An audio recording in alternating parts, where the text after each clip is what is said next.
Yes, nzeru kwa Goswali.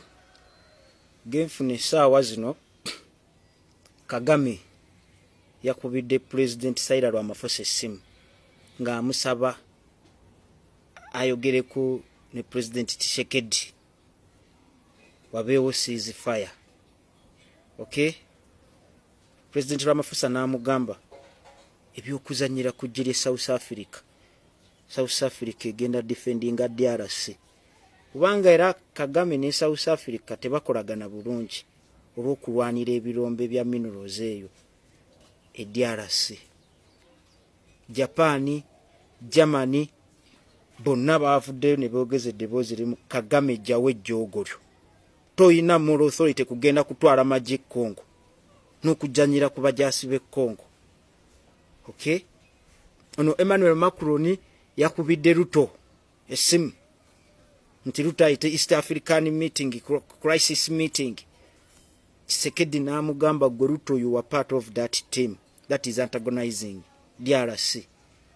There is no way you can encounter Kagame nga tofunye green light okuva mu Bangereza. Waliwo embeera nti abaana Kagame babadde misfeeding with the genocide memories.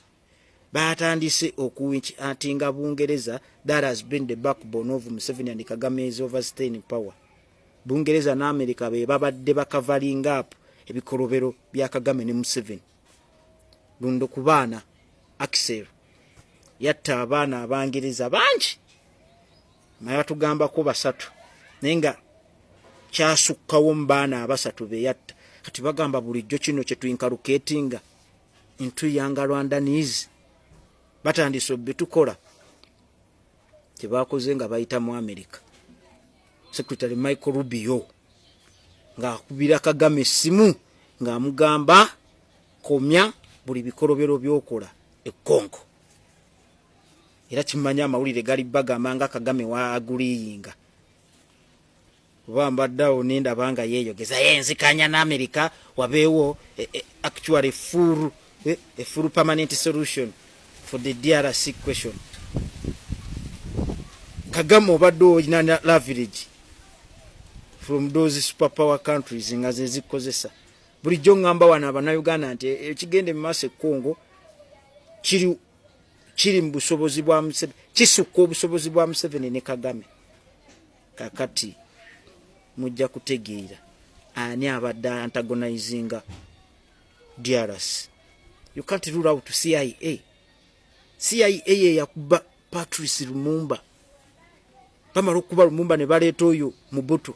Ne bakozesa Mobutu n'asooka aleka abazungu ne babba minerals Abakongo n'aba concentrating kukuba Dombolo ya Soro n'okweyerusa.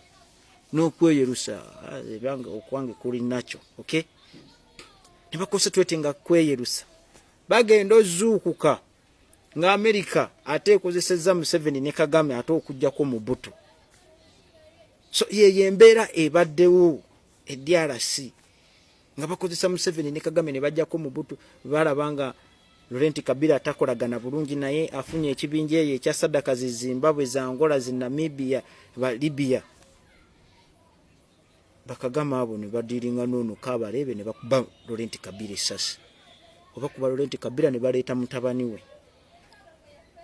we naye we yatuuka n'amanya nti ekizibu abazungu bakozesa Museveni ne Kagame nti ye naye era n'ayita Sadaka.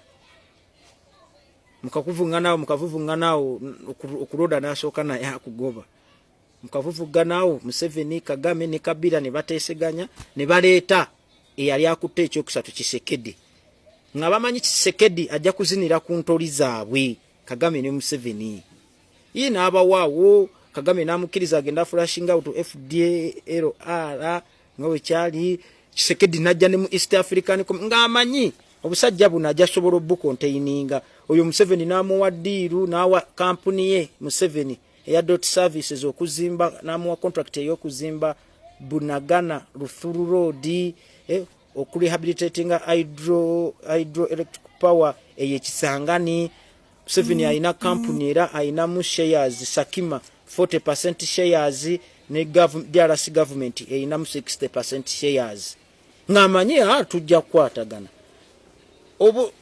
embeera obudde bwe bwatambula Museveni ne Kagame ne baagala okubeera nga be ba influencing no controlling Tshisekedi n'abagamba no gye mujja amaanyi mmanyiyo ne yeerumbira direct mu America era kati Tshisekedi ku nsonga za DRC akwatagana direct na America weewaze obuzibu kati America ngegamba ayi buno fa ababadde nga babufacilitating nga ababubacking up tugenda bwejjako tutya ye mundu gye mulaba etokota DRC Volaba when Tshisekedi chipped to power it resorted to nationalism bantu kwekalakasa abantu bebagize bamugambe sebu Kagame asusize jogo sibasoka ne balumba embassy ya bulinsi eri emabega wakavuyo ke Kongo ne bazocha ne bamugambe Kinshasa tuwe mundu tugende twekolere Kagame zabadde zitokuta egisenyi zitokuta Ruzizi damu bajukubye ne babajjako amasanyalazi internet abamu tebakyagina bomu neziwanyisiganya buno ne bwagala okugiramu urban warfare nawo ne babunyigirawo baba abutandikidde eri Gisenyi ne baagala bajje babuzingize America kwe kuba enduulu essaawa zino Air Force ye South Africa eri mu kwetegeka anytime it may chip in ne troops za Tanzania nazo ziri ku standby class 1 singa Kagame kaddamu kole fujjo kuba babadde bamanyi nti katunyenyemu international community erabe tuli bamanyi kumbe ate kyekyalazo weakness yabo igwe Rwanda gwe ogenda otamu sovereign state mbwokwate y'abasirikale baayo Tshisekedi yakatadde waayagala alaga international community nti bulijjo mbagamba kano kyekizibu ne kikalya kati essaawa zino yali okunyonya Tshisekedi nti tutuule tuteese ngamba bamaze otegera nti mukaba waabwe yabavanga mujjukire those two have been CIA operatives Museveni ne Kagame kati sayi tekyayagala kumanya bo baate batadde $500 million mu Lobito corridor yeyabadde game changer. Salute.